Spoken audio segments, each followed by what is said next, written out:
militan, todos militan en diferentes denominaciones evangélicas pentecostales, pero yo fui el único que accedía al ministerio. Me preparé para eso y lo ejercí.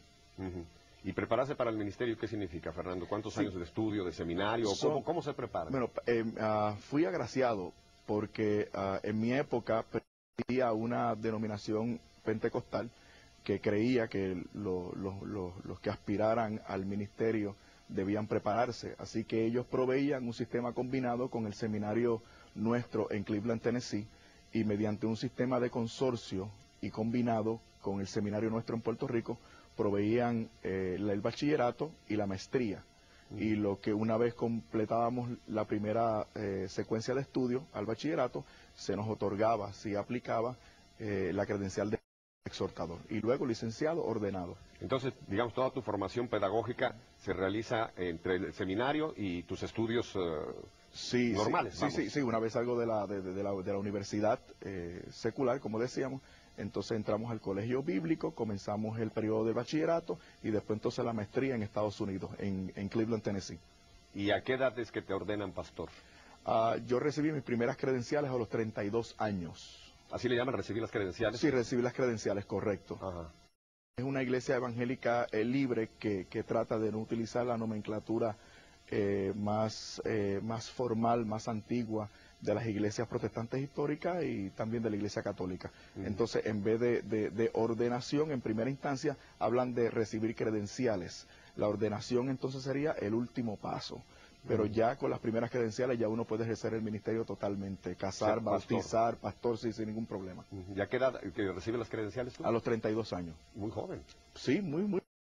Sí, fui muy afortunado en ese sentido. Confiaron en mí, me desarrollé como líder juvenil y una vez termino la primera secuencia de estudios, pues me dan las credenciales y luego me ordenan. Ahora voy a echar otra vez tu vida hacia atrás. ¿A qué edad conoces a tu esposa? Bueno, no tu actual, tu única esposa. Sí, la única. No, la única. No es la actual porque no, es la del turno. La mujer de todos mis hijos. ¿Dónde la conoces y cómo es que...? En la iglesia pentecostal en la cual me crié. Allí nosotros, juveniles, allí la conocí, allí fuimos novios y allí nos casamos. Ajá. Y comenzamos a ejercer el ministerio juntos también. O sea que los pastores, la esposa del pastor es parte también del ministerio. Sí, la esposa participa. Ajá. Participa muchísimo y es una tremenda ayuda en las iglesias. Ajá. Y entonces empiezas a trabajar como pastor. Cuéntanos de ese trabajo de pastor en una iglesia evangélica. Mi primera tarea como pastor fue de capellán. Fui nombrado capellán del Hospital Trilla en la ciudad de Carolina.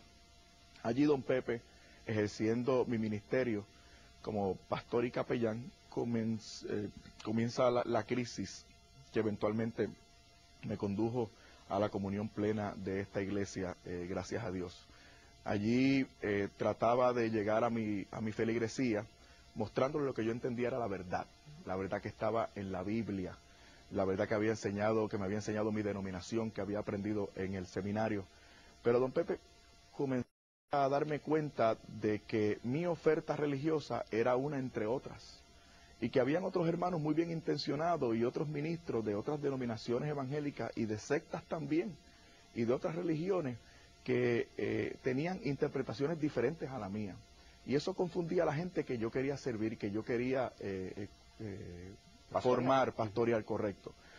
Recuerdo mucho de esos casos, sé que no tenemos mucho tiempo, pero me interesa mencionar el caso de una joven luterana evangélica. Bien, yo la atiendo, le digo que tiene que convertirse, tiene que hacer la oración del pecador, la catequizo por un periodo de tiempo, y le digo que tiene... pregunta, la oración del pecador, ¿es esa oración que nosotros llamamos la oración de entrega a Jesús? Sí, es cierto, eso mismo, sí. Y entonces le digo a ella que como para culminar el proceso de formación, ella tiene que ser bautizada y luego entonces referida por mí a una de las iglesias de nuestra denominación. Ella me levantó el siguiente cuestionamiento: yo no puedo bautizarme, porque yo me iglesia evangélica luterana y allí me bautizaron a los 6 meses y yo creo que ese bautismo es válido. ¿Cómo es posible que usted me diga que tengo que bautizarme de nuevo? El rebautismo es pecado porque me dijo ella, Efesios 4:5, que tenemos que perseverar en un solo bautismo. Me mencionó Hechos 16:18, también. Me mencionó también que el Evangelio, el Señor había dicho en el Evangelio, dejen que los niños vengan a mí, no se lo impidan, porque de ellos es el reino de los cielos. Tenía textos bíblicos para contradecir mi enseñanza. Claro, yo tenía los míos, pero era la versión de ella contra la mía. Me fui dando cuenta, don Pepe, poco a poco, de que en la Biblia tenía yo que encontrar algo más. Tenía que encontrar un criterio de autoridad. Tenía que encontrar evidencia que me mostrara una sola verdad de Jesucristo en un solo lugar.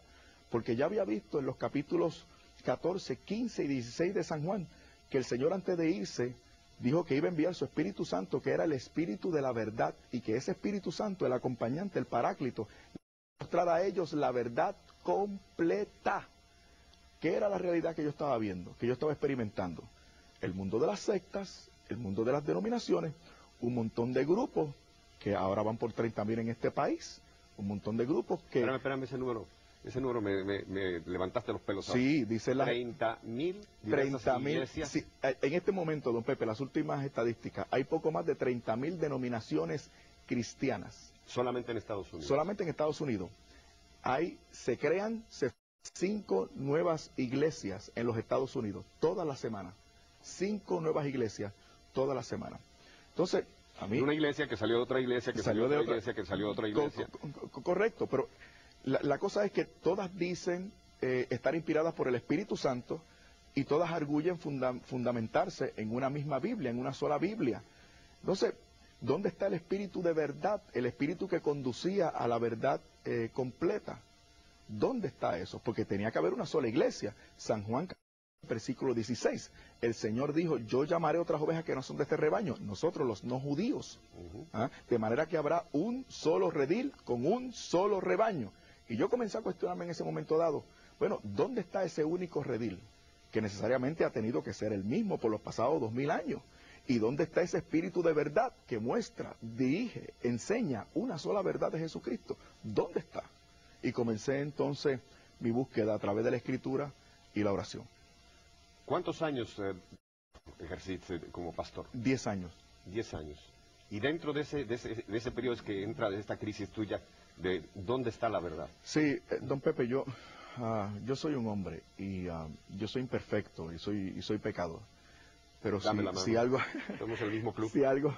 Si algo bueno yo he tenido es que durante todo ese tiempo traté de ser un buen pastor, responsable, porque yo sabía que era responsable del destino de las almas de mucha gente, y yo quería mostrar la verdad, enseñarles la verdad, dirigirles correctamente. Pero ¿cómo estar seguro si ahora yo mismo tenía mis dudas? Si había otros cristianos muy bien intencionados como yo que me contradecían en asuntos importantes de la fe, determinantes de la fe. Y comencé entonces este proceso de búsqueda, de estudio. Me matriculé en otro seminario, el Seminario Evangélico de Puerto Rico, que es muy bueno en Biblia. Tienen una biblioteca monumental de 4 pisos, muy buenos profesores y en historia de la iglesia. Allí me di cuenta, preparando trabajos sobre el Nuevo Testamento, que la división entre los cristianos en el Nuevo Testamento era condenada por los apóstoles. Es interesante porque las denominaciones evangélicas, cuando se reúnen en el 1948 en Ginebra para fundar el Consejo Mundial de Iglesias, en sus documentos de incorporación, ellos dicen que la realidad de división entre ellos es escandalosa y es un pecado, porque ellos conocen el Nuevo Testamento. Ellos saben que no debemos estar separados. La oración de Jesús, la famosa oración de Jesús, Juan 17:21, Padre, que sean uno, para que el mundo crea. Y es tremendo como él lo pone. Padre, que ellos sean uno como tú y yo somos uno. Como tú, Padre, en mí y yo en ti, que ellos sean perfectamente uno para que el mundo crea que tú me enviaste. O sea, esa iglesia tiene que ser visible, tiene que ser constatable. Pero yo me preguntaba, ¿dónde está esa iglesia? Me preguntaba. En un momento... hacerte una pregunta un poco fuerte. Seguro. En este periodo en que empieza esta crisis, ¿tú qué pensabas de la Iglesia Católica? ¿Cuál era tu concepto de la Iglesia Católica Apostólica Romana? Como un buen pentecostal fundamentalista latinoamericano, yo era rabiosamente anticatólico, y mi esposa mucho más. Por eso, aquí está el problema realmente. Yo esto lo iba descubriendo en la oración y en el estudio, en la profundización de la revelación de la Biblia. pero mi anticatolicismo no me dejaba dar el paso. Yo resistí con mucha vergüenza, pero tengo que decir la verdad.